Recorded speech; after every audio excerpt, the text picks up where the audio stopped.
Hey, what's up, YouTube? It's your boy Ray Nice. Today, I'm finally back. I had went on vacation for a couple weeks, I should say. It was beginning of this month, about the 6th, and now I'm back. I was in the state of Florida, if anyone was wondering. I'm not gonna say which city, but it was a bit of a disaster. But I had a special story I want to bring to you guys. It has some form of religion in it, but I'm not going to talk about that part unless someone specifically asks me to. So if you'd like to know, you just let me know.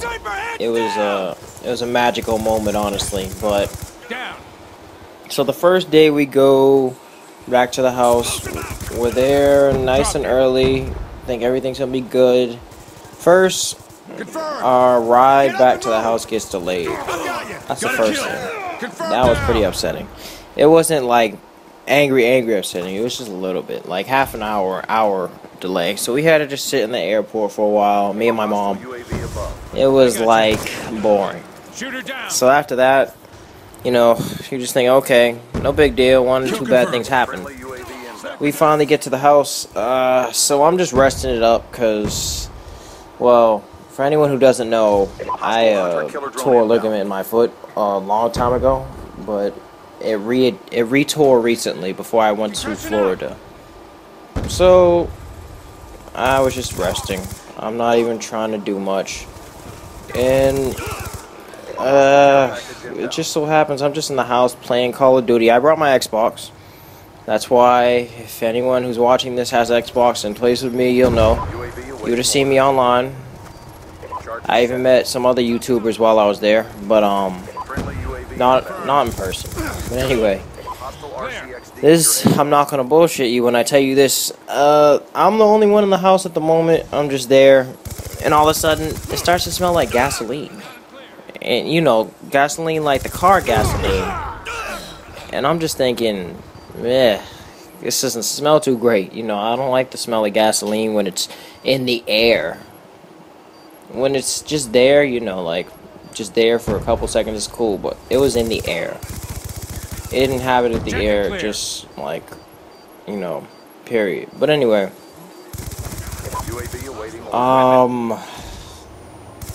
that was because a strange phenomenon happened. I actually swear Death Angel was chasing me because during this trip, all types of bad things would happen.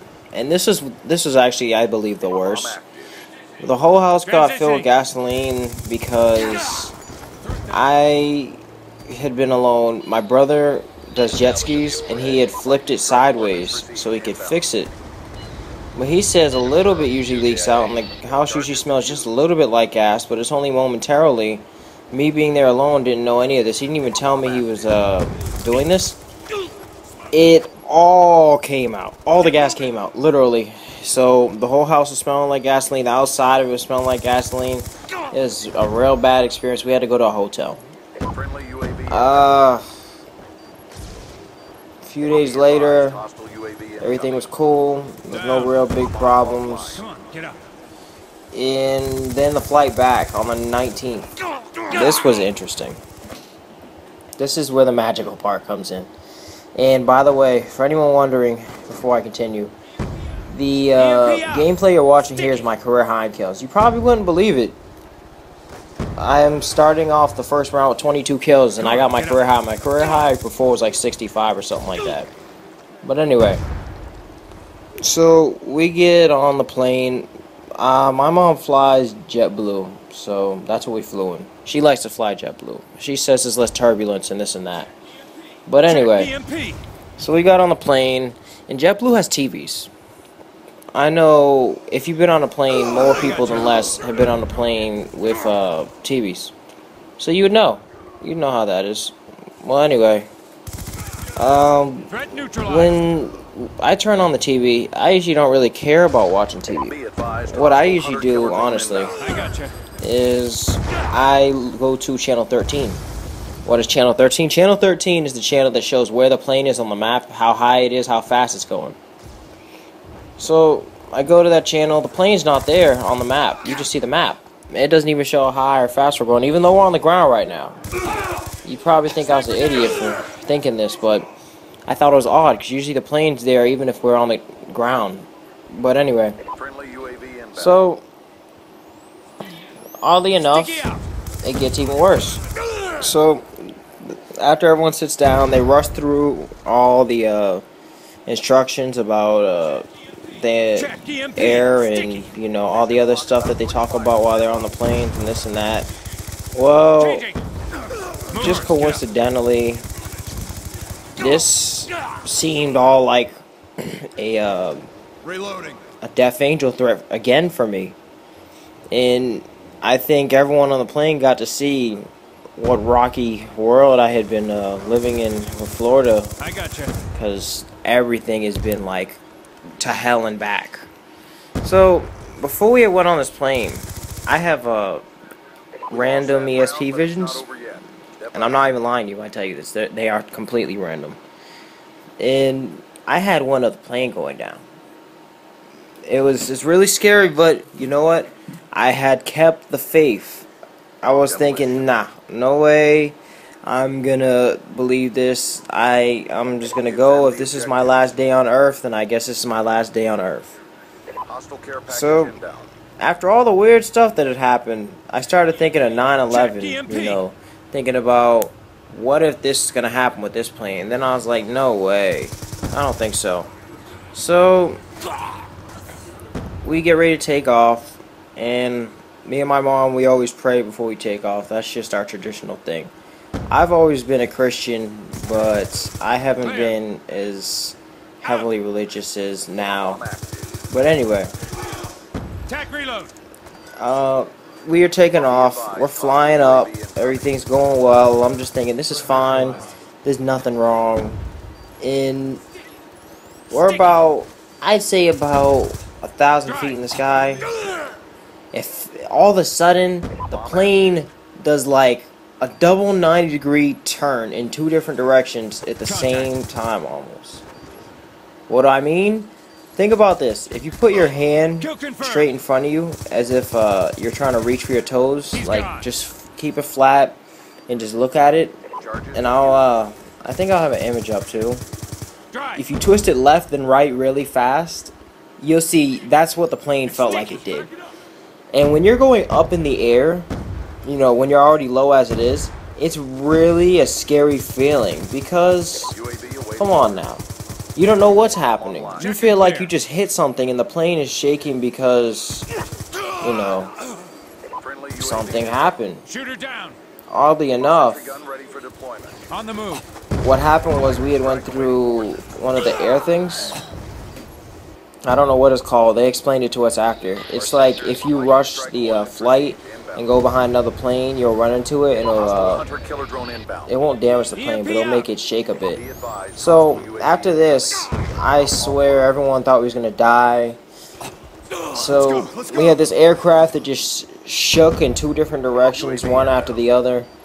And everyone's scared right now. We don't know what to expect because half of the people here don't even know what it was. Unfortunately, it didn't happen again. My bad. Fortunately, it didn't happen again. Unfortunately, a lot of bumps happened and such that just made the flight so uncomfortable. And even in 10,000s of feet, the plane was still shaking a bit and this and that. And I'm not gonna lie to you, there was one point where it felt like we was actually gonna fall out of the sky. EMP out. And what do I mean by that?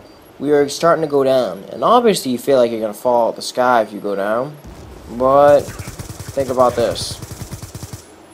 What if you're going down and I don't know. Your plane just feels like it's dropping. Literally dropping, like not even with the slowdown, you know, from not the slowdown from the jets or anything like that. It went exactly as, you know, as something you throw up and then it comes back down. We felt like that for a while, and I was a little bit nervous. Now the magical part happens here. Reloading. I won't go into it. You asked me personally if you want to know, because I know some people watch my videos aren't into religious views and don't really agree with them and this and that. So I did this thing, and it just, I don't know, it took all my fear away. I honestly, I'm gonna be honest, you can laugh at this if you want. I was so scared of the plane ride we was on, I went to the bathroom 7 times in 2 hours. Now, that's a bit absurd. I didn't drink anything either. They gave us drinks, but I didn't do it. I didn't drink any because, I don't know. I gotcha. I just didn't want to, like, keep getting up. But it happened anyway. So after we safely get down, we finally get to go home. And Check EMP. that whole trip, I don't know. It made me just decide I'm not taking any more planes for a while. Maybe years. That entire thing just made me not do it. That's a story I want to bring to y'all. Honestly, if you really do want to know, just ask away. I tell you, I want to tell you because it was just amazing. But, I don't know, some people don't want to hear it. You know what? I got a better idea. If you don't want to hear it, mute the video right now. Well, not now. In about 10 seconds. I'll have text on the screen saying religious views are done. And then, you know, you can watch the video without it. Alright, so I was scared. I didn't know what to do. And I had prayed to God. My mom always taught me to pray to God when, you know, you're scared, when you don't know what to do, when you're concerned. And the plane was shaking a bit, and He's gone. I know everyone has known this feeling before in their heart, where you get you just feel fear in your heart. It feels like a strike, but it's not physically hurting you. You know, it's emotional. Well, I was about to get this feeling of fear, and then something just held my heart. I didn't know what it was. It wasn't physically holding or squeezing or hurting. It was like spiritual. It was weird. And honestly, I didn't know what to say about it, but I wasn't scared. Now, I explained this to a number of people. Fear factor for heights and large bodies of water, for me, are really high. So out of 10, large bodies of water is a 7 out of 10. That's close to like a heart attack. 9 or 10 would be a heart attack. But anyway, and then heights is a 6 out of 10. So we're over water at this moment, flying in a plane, and I am fearless. Something is just holding my heart, keeping me fearless, and I don't know what it was, but I didn't have any fear. I was actually walking around on this plane that was shaking a bunch. I wasn't concerned at all. And the best part about it is I got to tell someone this without looking crazy. And happily said, I'm not lying about it. I couldn't make it up if I wanted to. The feeling was just amazing. And I really felt like I was going to be scared, but I just wasn't. It was like something was holding my fear in. It was like they tried to keep me from being scared. I believe it was Jesus. So that's the magical part of that story, coming back on the plane. That plane really did feel like we was going to die. I didn't think we was going to survive that for like a good portion of the trip. But it is over. Good thing that happened. And good thing I came back on this day. This was actually the day I came back. And you see, we got a green guy here with 44 kills. We got Mitch, we got Jay, we got Killer Lizard. He's new, a part of our group. He plays with us all the time. And that's all I have to say about this gameplay. Good thing coming is, the reason I was head glitching and camping so much, because I got mad at the fact that we blew up one bomb in the first round, and they just head glitched, hack inserted, camped in windows, this and that for the entire rest of the round.